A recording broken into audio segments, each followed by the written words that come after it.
හරි අපිට දැන් කතා කරන්න තියෙන්නේ JSON බොඩි එක ගැන. ඒ කියන්නේ බොඩි එකේ කොහොමද JSON data එකක් එවන්නේ කියලා.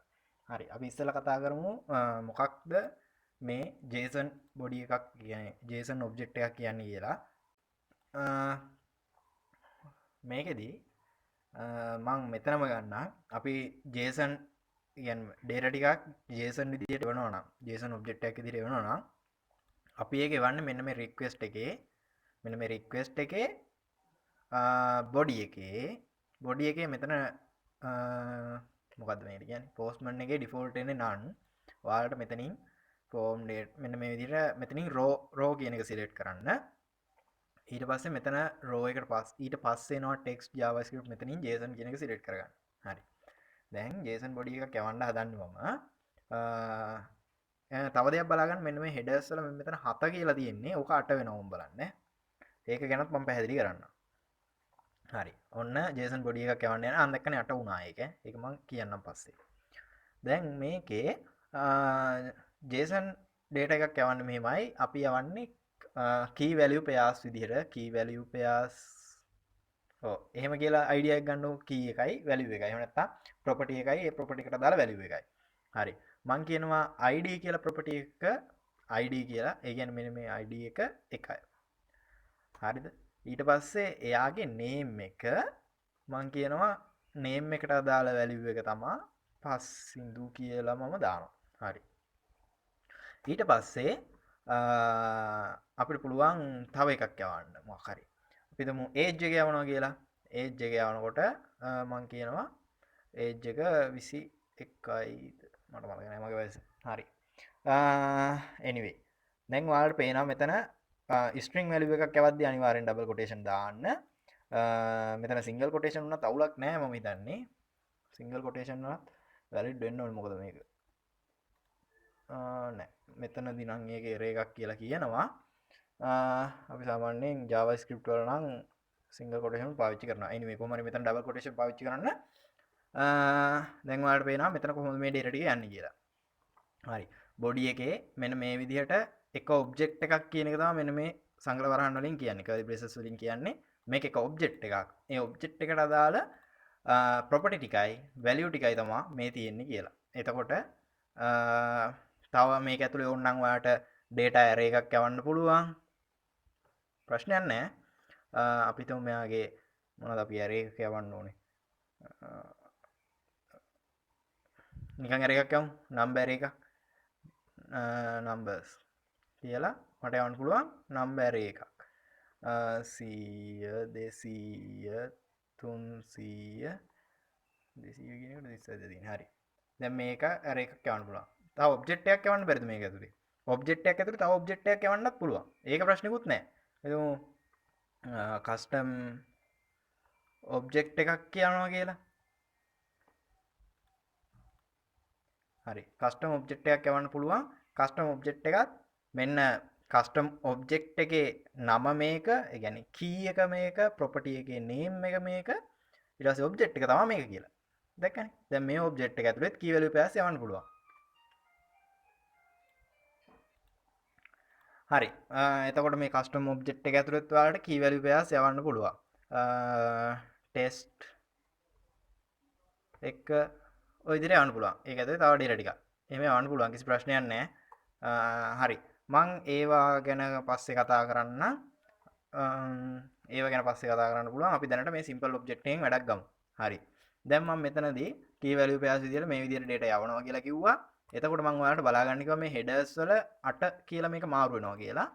මෙතනදී ඇත්තටම උනේ අපි body එකේ JSON data එකක් දානකොට postman මේ tool එකෙන් automatically මේ content type කියන එක application JSON වලට මෙයා මේක inject කරා. ඒ කියන්නේ මෙයා දැම්මා මේක යන මේකේ body එකේ content type එක JSON කියලා headers වල දාලා යවනවා. අපි කියන්නේ headers වල data යවනවා කියලා. headers වල යවන data එකක්. මේක standard එකක්. එතකොට ස්ටෑන්ඩඩ් එකක් කියලා මම කියන්නම්. මට ඒ වචනේ පාවිච්චි කරන්නත් බය වේ. හරි කොහොම හරි. අපි බොඩි එකේ මොකක් හරි data එකක් යවනවා නම් ඒ බොඩි එකේ යවන data එකේ type එක headers වල දාලා යවනවා. හරිද? බොඩි එකේ යන්නේ JSON නම් header වල දානවා මේක JSON එකක් කියලා. එතකොට form data යනවා නම් header වල දානවා මේක form data කියලා. එතකොට මොකද එහෙම කරන්නේ ඇයි කියලා කරන්නේ ඇයි කියලා ඉතින් තේරුම් ගන්න පුළුවන්. මොකද අපි මෙතන මේක ෆ්‍රොන්ට් එන්ඩ් එකෙන් මේකට යවන්නේ. එතකොට බෑක් එන්ඩ් එකෙන් හරියට තේරුම් ගන්න ඕනේ මේකේ ඩේටා ටික තේරුම් ගත්තට වැඩක් ඩේටා ටයිප් එක තේරුම් ගන්න තු. දැන් ඔයා හිතන්නකෝ ඔයාට කවුරු හරි එවනවා මොකක් හරි එකක්. හරිද? ඒක ඔයාගේ මොකක් හරි يعني ෆොටෝ එකක් එවනවා කියන්නකෝ. ෆොටෝ එකක් එවද්දී ඔයාගේ ෆෝන් එක කොහොමද ඒක ෆොටෝ එකක් කියලා අඳුරගන්නේ? අර .jpg කියන එක්ස්ටෙන්ෂන් එකකින්නේ. අන්තිමට තියෙන එක්ස්ටෙන්ෂන් එකනේ. මේකේ එහෙම දෙයක් නැහැනේ. මේකෙත් ඩේටා ටයිප්ස් තියෙනවා. එක එක ඩේටා ටයිප්ස් බොඩි එකේ යවන්න පුළුවන් ඩේටා ටයිප්ස් තියෙනවා. එතකොට ඒ ටයිප් එක අඳුරගන්න يعني බෑක් එන්ඩ් එකේදී ඒකේ ඩේටා එකේ ටයිප් එක අඳුරගන්න අපි අනිවාර්යෙන් හෙඩර්ස් වල කන්ටෙන්ට් ටයිප් එක දාලා යවන්න ඕනේ. හරිද? මේ පෝස්ට්මන් එකේ නම් ඔටෝමැටිකලි වෙනවා. මැනුවල් කරද්දී අපි කරන්න ඕනේ. මැනුවල් කරන්න දෙයක්වත් නැහැ. මේකේ ෆීචර් එකක් තියෙනවා. අපි දැන් රික්වෙස්ට් එකක් දාපුවාම මේ රික්වෙස්ට් එකේ කෝඩ් එක මෙතනින් ගන්න පුළුවන්. JavaScript fetch එක ගන්න පුළුවන්. ඕන්න jQuery එක අදාළ එක ගන්න පුළුවන් මේ. ඒ කියන්නේ සම්පූර්ණ මේ ඒ රික්වෙස්ට් එක දාන්න ඕනේ කෝඩ් එක මෙතන හැදිලා තියෙනවා මේ කෝඩ් එක කොපි කරගෙන අපිට ඕන තැන වෙනස් කරගන්න විතරයි තියෙන්නේ. හරි. ඒ වයින් වැඩක් නැහැ. අපි දැන් කොහොමද මේ වගේ බොඩි එකක දාලා යවන data කොහොමද බෑක් එන්ඩ් එකේදී කැච් කරගන්නේ ස්ප්‍රින්ග් බූට් වලදී කොහොමද මේ වැඩේ කරන්නේ කියලා දැන් බලමු. දැන් මම මෙතන හදා ගන්නවා end point එකක්. මම මේ විදිහට හදාගෙන තියෙනවා end point එකක්. මේක post mapping එකක්. මේක /json කියලා. මම ඊට පස්සේ method එකට නිකන් string return එකක් දාලා JSON කියලා නම දාගෙන තියෙනවා. ඇත්තටම මෙතනදී මේකේ නම වැදගත් වෙන්නෙත් නැහැ. මේකේ return type එක වැදගත් වෙන්නෙත් නැහැ. මේක වැදගත් වෙන්නේ මෙන්න මේ JSON කියන එකයි.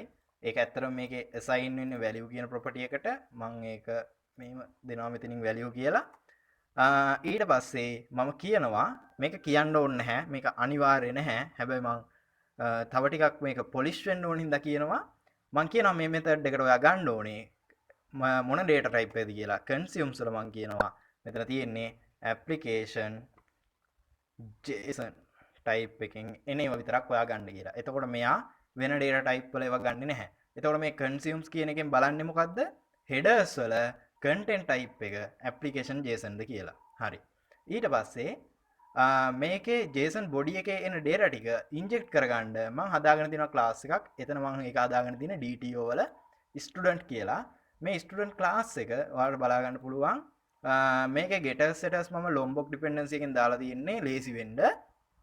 ඔයාලට පුළුවන් pom.xml එකෙන් ගිහිල්ලා මේක දාගන්න lombok කියන dependency එක. මෙන්න මේ dependency එකෙන් මේක මම කරගෙන තියෙන වැඩේ. ඒකෙන් මම කියලා තියෙනවා මෙයාට getters ටිකයි setters ටිකයි all arc construct එකයි no arc construct එකයි two stream method එක හදන්න කියලා.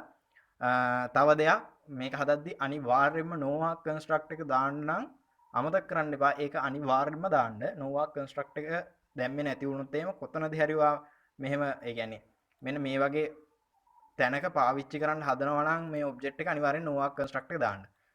මෙතනදී තමයි මේක පාවිච්චි වෙන්නේ. මම කියනවා මේ body එකේ එනවනේ. මේ body එකේ එනවා data ටික. මෙන්න මේ data ටික නෙන්නේ. request එකේ body එකේ එනවා. මම කියනවා ඒ ටික දාගන්න මම හදලා තියෙනවා Java class එකක්. මේ ටිකම තියෙන Java class එකක් හදලා තියෙන්නේ. කො මේ තියෙන්නේ id name age. හරිද? මේ id name age ආයි කිසි වෙනසක් නැහැ. එහෙම්මමයි. හරිද? values ටික විතරක් මෙන්න මේ විදිහට මම දාලා තියෙනවා. ඒ values ටික තමයි මේ අදාළ variables වලට දාගන්නේ. හරි. ඒක මම මෙහෙම කියනවා. මම කියනවා මේකේ මෙතෙන්ට දාගන්න student object එකක්. මම මේකට student කියලාම දෙන්න. ඊට පස්සේ මම කියනවා මේක මේ student object එකට වා request එකේ තියෙන body එක request කරලා දාගන්න කියලා. ඒ කියන්නේ body එකේ data ටිකක් ඇති. body එකේ data ටිකක් ඇති. ඔයා ඒ body එකේ තියෙන data request එකෙන් ඉල්ලගෙන ඔයාට inject කරගන්න. එතකොට Jackson කියන dependency එක Spring Boot වල inbuilt ඒ කියන්නේ Spring Boot වල වෙනවා. හරිද? Spring Boot මේ dependency එක දාද්දි මේක automatically එනවා. ඊට පස්සේ මම කියනවා දැන් මෙතනදී මට හරියට තේරුම් ගන්න ඕනේ මේ ඔබ්ජෙක්ට් එක හැදුනද කියලා. එතකොට මට sout එකක් දා ගන්න ඕනේ. මම sout එකක් දාගෙන මෙතන ලියනවා name එක ධන student dot get name. හරි. ඊට පස්සේ age එකත් මම මෙතන මේ විදිහට දානවා student ගේ get age කියලා. right. හරි. දැන් මේක මම run කරගන්නවා. ළමයි මට dependency එකක් හම්බුණා මේ Spring Boot project එක automatically restart වෙනවා. මේක ඇත්තටම restart වෙනවා. හරි පටස් ගාලා restart වෙනවා. ඒ කියන්නේ මොකක් හරි ක්ලාස් පාතේ චේන්ජ් එකක් කරගුවාම අපි ඊළඟ වීඩියෝ එකකින් ඒක ගැන කතා කරමු. හරි. මම මෙතන මේ රික්වෙස්ට් එක යවනවා. තාම රීස්ටාර්ට් වෙලා නැහැ. රීස්ටාර්ට් වුණා. දැක්කනේ? ඒක රීස්ටාර්ට් වුණා. ඒකෝර මම මෙතන ගිහිල්ලා ක්ලික් කර කර ඉන්න ඕනේ නැහැ. හරි. හරි. මම මේ රික්වෙස්ට් එක යවනවා. දැම්මහම මේ දැක්කනේ. ඒජ් එකයි මේකයි මෙතන මේ විදිහට ටයිප් වුණා. මේ විදිහට ආවා. කොහොමද ආවේ? මෙන්න මේ බොඩි එක ඇතුලේ එව්වේ. මේ බලන්න මම මේක චේන්ජ් කරනවා උන් ඈ. පාසින්දු කියන එක වෙනුවට මම දානවා ටෙස්ට් කියලා. හරි. මේ විදිහට දාලා මම රික්වෙස්ට් එක සෙන්ඩ් කරන්න තමයි යන්නේ. මේක ලොකු වැඩි අප්පා. චුට්ටක් පොඩි කරගමු. හරි. දැන් මම සෙන්ඩ් කරනවා ඔන්න. මේ දැක්කනේ දැන් ටෙස්ට් කියලා වැදුනේ. කොහොමද? මෙන්න මේ රික්වෙස්ට් එකේ එන data තමයි මෙයා ගන්නෙ. හරි. අපිට දැන් එක ස්ටුඩන්ට් කෙනෙක් විතරක් දෙවන්න පුළුවන්. නෑ. ඔයාලට පුළුවන් array එකක් එවන්න.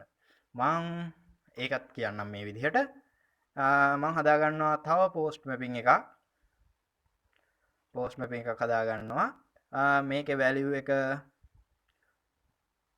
මම කියනවා මේක එන්නේ මේක JSON list කියලා මේකට දාන්න කියලා request එක JSON list එකක්. ඊට පස්සේ මං කියනවා මෙයාටත් consumes වල ඔයා අනිවාර්යෙන් ගන්න ඕනේ application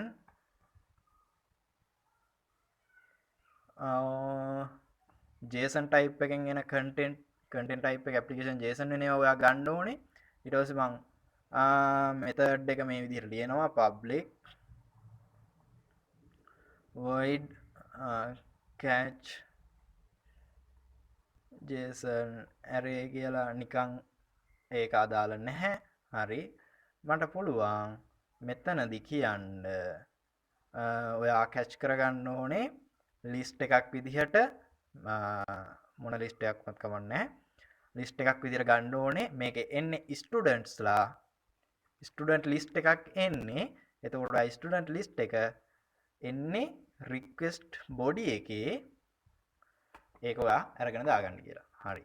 දැන් මං ගාව list එකක් තියෙනවා. මම මේකෙත් return type එක string එකක් දෙන්න. return එකක් දෙනවා නිකන් okay කියලා. ඒක අදාළ නැහැ. අපි මේ return කරන එක ගැනත් ඉස්සරහට වීඩියෝ එකකින් කතා කරමු. ඒක දැනට මම මේ නිකන් string එකක් return කරාලා අපි පස්සේ response object එකක් තමයි return කරන්නේ. හරි. මම මෙතනදී මෙන්න මේ list එක for each කරනවා. හරි. ඊට පස්සේ මට ඕනේ sout දෙකක්. මෙන්න මේ sout දෙක වදින්න. හරි. තව sout එකක් මම දානවා පැහැදිලි වෙන්න ඕනේ හින්දා මේ විදිහට. හරි. දැන් අපි හරි. හරි. අපි මේ රික්වෙස්ට් එක දාලා බලමු කොහොමද JSON array එකක් එවන්නේ කියලා. මම මෙතනදී දැන් ඉස්සලා curly brace යන්නේ දැම්මේ. දැන් මම දානවා array එකට දාලා අර කොටු වරහන. හරිද? square bracket. වචන පොඩ්ඩක් පැටලෙනවා. square bracket නේ. හරි. කොහොම හරි. මං ඒකෙදි ඔයාලට පැහැදිලි වෙන්න ඕන හින්දා මේකේ සංගල වරහන පොඩ්ඩක් ගන්නවා මේ පැත්තට. මේකත් මේ විදිහට ගන්නවා.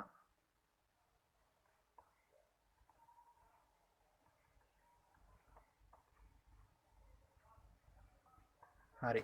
දැන් ඔයාලට පේනවා මේක array එක. මේක array එක. මේ array එකේ තියෙන එක object එකක් තමයි මේක. මට මේ විදිහට තව object එකක් දාන්න පුළුවන් කමා එකක් දාලා. හොඳට මතක තියාගන්න මම මෙතන කමාවක් දැම්මා. නේ. ඊට පස්සේ මම කියනවා id එක 2 test2 කියලා මම මේක දෙනවා. ඊට පස්සේ age එක 20 කියලා දෙමු. හරි. ওই විදිහට data 10 15 නෙමෙයි 100 200ක් වුණත් යවන්න පුළුවන් කිසි ප්‍රශ්නයක් නැහැ. හරි. මම මේක send කරනවා. බලමු මොකක්ද වෙන්නේ කියලා. JSON නෙමෙයි sorry. JSON මොකක්ද කිව්වේ? JSON list කියලා නේ. JSON list එකකට තමයි යන්න ඕනේ. right.